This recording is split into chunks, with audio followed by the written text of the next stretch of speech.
बिस्मिल्लाहिर्रहमानिर्रहीम। अस्सलाम वालेकुम व्यूअर्स, कैसे हैं आप सब। आज हम जिस पौधे का तज़किरा अपनी वीडियो में करने जा रहे हैं उसे अरबी, उर्दू और फ़ारसी ज़बान में रिहान, इंग्लिश में इसे बैज़ल या स्वीट बैज़ल का नाम दिया जाता है। पंजाबी और हिंदको में इसको न्याज़बो का पौधा कहते हैं।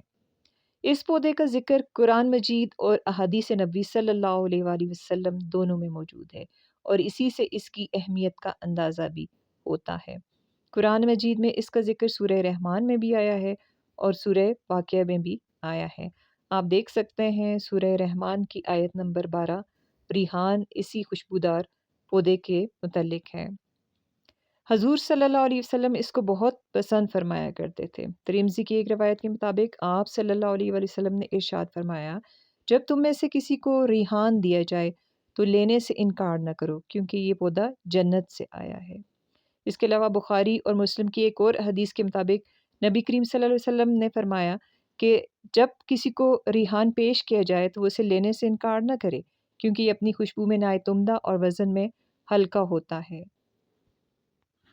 रिहान एक खुशबूदार पौधा है। इसका ताल्लुक पुदीने के ख़ानदान से है।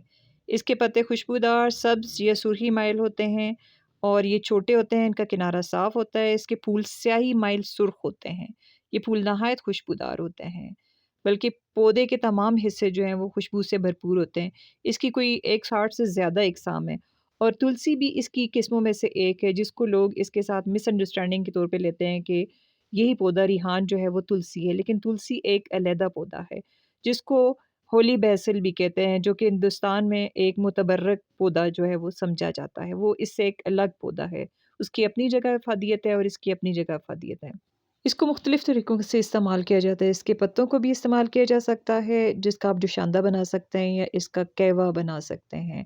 और इसके जो बीज होते हैं, इसके अंदर काले रंग के छोटे-छोटे बीज होते हैं। अभी मैं आपको दिखाती हूँ। ये इसके जब फूल जो होते हैं वो सूख जाते हैं, तो आपको इनको इस तरीके से उतारें तो इसके अंदर ये देखें छोटे-छोटे बीज आपको नज़र आ रहे होंगे। ये छोटे-छोटे बीज जो हैं इसके अंदर होते हैं। ये भी आप इस्तेमाल कर सकते हैं। इसकी तासीर सर्द और खुश्क होती है। इसको खानों में जायके के लिए इस्तेमाल किया जाता है, क्योंकि इसकी बहुत मज़े की खुशबू होती है और घर में भी इसकी खुशबू जो है आपके पूरे घर में फैली होगी, जहाँ कहीं भी ये पौधा होगा। और इसको फ़ालूदे में इस्तेमाल किया जा सकता है। इसके अलावा इसकी तिब्बी तौर पर भी बहुत ज़्यादा अहमियत है, क्योंकि इसको मुख्तलिफ़ किस्म की हेल्थ के इश्यूज़ के लिए आप इस्तेमाल कर सकते हैं। वो मैं आपको बताती हूँ कि किस तरीके से आप इस्तेमाल कर सकते हैं। इस प्लांट की सीड्स जो हैं वो omega fatty acid, calcium, vitamins, मदनियात, ज़िंक, पोटाशियम और मुख्तलिफ़ किस्म के कुदरती अज़ा से भरे हुए होते हैं। अब एक और मिसकंसेप्शन दूर करने के लिए मैं आपको ये देखें, साथ दूसरे सीड्स जो हैं वो जिसको तुख़्म मलंगा कहते हैं या तुख़्म मलंगा हमारी ज़ुबान में कहा जाता है, ये दिखा रही हैं। देखिए, ये लंबे-लंबे सीड्स हैं, जिसको एक मिसकंसेप्शन है कि इसके जो तुख़्म रिहान है उसको कहा जाता है कि वो और तुख़्म मलंगा एक ही हैं। ये देखिए, ये तुख़्म रिहान है। इसके सीड्स देखें आप, छोटे-छोटे हैं, ये भी ब्लैक कलर के, लेकिन इनका साइज़ देखें और ये देखें, ये थोड़े से पतले और थोड़े से लंबे हैं चावल की तरह। ये जो है ये तुख़्म मलंगा है। तो ये अक्सर कहा जाता है कि दोनों एक नहीं हैं, दोनों मुख्तलिफ़ हैं। अब आप देखें, इनको मैं पानी में मैं डालूँगी, उसी तरीके से ये फूल जाएँगे, उसी तरीके से इनका जेलाटिन इर्द-गिर्द बन जाएगा और वो दोनों एक से ही आपको नज़र आएँगे, लेकिन है इनमें डिफ़रेंस है। सिर्फ़ ये दिखाने के लिए मैंने आपको इसके साथ तुख़्म मलंगा भी जो है वो रखा है, ताकि आपका ये कॉन्सेप्ट क्लियर हो जाए कि तुख़्म मलंगा एक अलहदा चीज़ है, तुख़्म रिहान जो है वो एक अलहदा चीज़ है। तुख़्म रिहान, जो रिहान का पौधा है उसके बीज को कहते हैं और तुख़्म मलंगा एक अलहदा से पौधा है जिसके बीज को तुख़्म मलंगा कहा जाता है।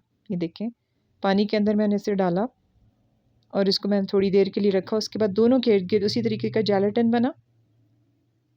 सिर्फ़ इनकी शेप में डिफ़रेंस है, बाकी तासीर भी ऑलमोस्ट इनकी एक जैसी ही है। ये देखिए, ये आपके मिसकंसेप्शन को ख़त्म करने के लिए मैंने ये वाला डेमोंस्ट्रेशन किया है।